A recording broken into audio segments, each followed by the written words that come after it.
Alright, hey guys, back here with Crypt. It's been a few days. I just wanted to give you a little update on what's going on with a few different things in my life. So first off, Bitcoin's been crashing like crazy and everything else has followed along. I'm sure if you're into crypto, you've noticed that yourselves. So let's just take a quick look at Bitcoin here. We've got a 35.7% market dominance. Ethereum was actually coming up on Bitcoin quite quickly. It looked like we were actually getting closer to the total market cap of Bitcoin. Now it's kind of mellowed back off a little bit, but we finally have a green day after lots and lots and lots of red days. Almost a month of red days. Look at this freaking chart, guys. So if you've been in crypto, you're probably staring at this. So you've probably been staring at this sort of stuff way too much, similar to myself. In fact, for myself, I literally had to pretend like I had black tape over my positions, and I just stopped looking at them because they're just going too badly. I'm not talking about my 6-month challenge or my 6-month test, because that I'm holding for 6 months no matter what. It doesn't matter. There's no stress there. But when I'm thinking about my other trades, all the other trades that I got going a little bit more short term, not really intending to hold it for 6 months, those are the ones that, you can feel the blood pressure rise, or you can feel like the connection to that money. All those gains that you had are gone, but they weren't realized gains, right? So that's what matters. I didn't realize all those gains. I realized some of them, spread it out among other things, and yeah, so I realized some gains, but I didn't realize all of them, obviously. Otherwise, I'd be completely out of crypto. And that's not the plan. I look at crypto very long term, and this crash is just one of those small things that's not really going to affect crypto in the long term, in my mind. But who knows? We'll find out. So as you can see here, we came all the way down to 6,000, just under 6,500 at the lowest. All the way up from, a peak,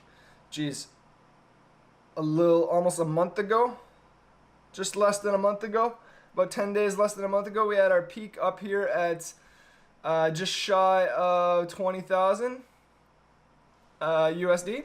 So yeah, that's kind of where we're at. We've lost a huge percentage of our total percent gains, or we lost a potential, if you had gotten in up here, obviously you're just looking horrible, and hopefully you didn't just panic sell on the way down here. If you bought here, obviously you're just worried about your gains that you lost. Any of the gains that you had lost, you're back down to maybe negative now. A lot of people that I know personally that are into crypto, including myself, have recently dropped with their with their entire portfolio, have recently dropped just below that break-even point. So it hurts a lot when you're plus almost a huge percentage on your money, and you were, even if you were able to filter certain profits off, it still hurts like crazy when you see all of those potential gains gone, right? But that's part of it. You can't always go bull. We can't always be in a bull market, which is an upwards trending market, and eventually we got to get a bear market, which is what we're in now. At least for the perceivable future, at least the last little while we've been in a bear market. That may change today. We've had our first up day, so that could be good. It could be a sign that we're changing. Normally I wait for at least 2 or 3 days before I start feeling like we're actually changing directions. So let's wait and see. But this is where we're at with our portfolio here, guys. Negative $62. As you can see, we had some pretty big spikes downwards. The coins we've picked have been just bouncing around everywhere. We gained some back, but we're actually negative below what we invested right now. So yeah, I'm not going to go too much into this kind of stuff. From what I can tell, the interest just isn't really there. So I'm just going to touch on this every now and then. It looks like we've been doing this we started January 8th. So tomorrow will be a full month that we'll be doing this. So 1 month down, guys, as of tomorrow, and we got another 5 months to go of holding this to see how we go. So we still got lots of time for this to come back into the positives and start being profitable again. Next video I do on this sort of topic, we're going to be grabbing at least one of these coins and securing it into our own wallet. I'm going to start with something like BNT because the Exodus Wallet has that on their wallet now, and I already own Exodus Wallet. Or I have an Exodus Wallet. So we're going to that'll be an easy move and secure it a little better. I mean, Exodus isn't the most secure wallet, but hey, it'll do the trick. So guys, another little tidbit of news. I'm just going to touch on this. This is something that came out recently about the Ledger. I find it a little bit irritating that they're only now finding out about this, but I mean, these things happen, right? You can't always perceive potential attack vertexes in different areas that people could essentially break down your security. But in my mind, your whole business is the Ledger business was security. That's the entire foundation of their business. And so anyways, this article is essentially stating that there is potentially a man-in-the-middle sort of way around that Ledger may not be as secure as it's all as it's made out to be, just because there is a small chance that somebody could use your Ledger during a deposit even. So anyways, if you read through this, essentially it's going to tell you that the solution that they're coming up with here is they want to force the user to validate every transaction, including the received transactions, which for me, I mean, okay, fine, I'm happy you found a solution, but that's not a really great solution as far as I'm concerned. Maybe I just don't understand how they're going to implement it, but if I have to plug in my Ledger every time I want to receive a transaction and I have to validate it, that's ridiculous.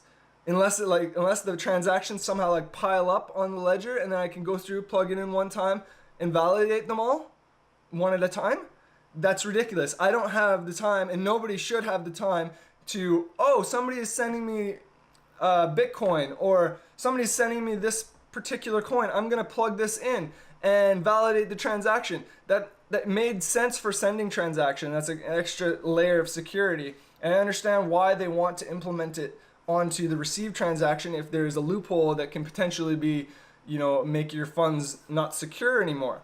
But for user usability, that makes zero sense. It doesn't make sense. You won't know when you're receiving Bitcoin.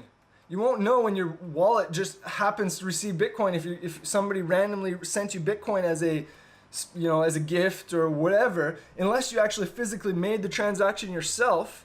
How are you going to know if you're supposed to plug in your Ledger wallet and confirm the transaction?